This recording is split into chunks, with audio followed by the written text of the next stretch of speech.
Hello guys, and welcome back again to a brand new video. In today's tutorial guys, I will be showing you how to make your crosshair into turn it off and turn it on to like a circle. So basically what you have to do is like go to settings and then go to your crosshair, and then there is two kind of circle guys.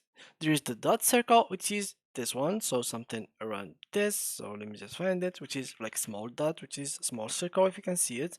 Let me just go to a surface when you can see it, so over here.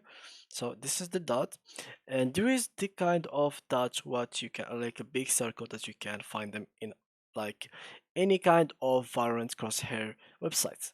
So for example, if I went to this website which is called VCRDB, and as you can see here, you search for circle, you'll be able to find all of these kinds of different circles that you can get them from this website.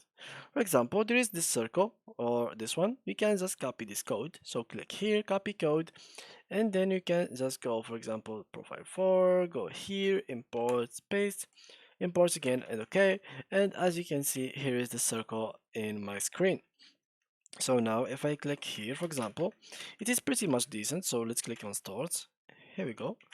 And now let's say, so it is pretty much good. So it is hovering above the head. It is not that big, and it is pretty much pretty like decent and precise. If you can actually aim well, you will be really good with it. And you can use whatever aim crosshairs that you find in the website, not necessarily this one. You can find, for example, this one, whatever like crosshair you feel like.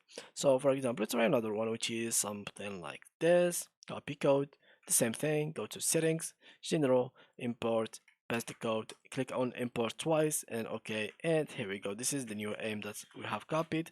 So yeah guys, that was it for today's video. If you enjoyed, please leave a like, and thank you for watching.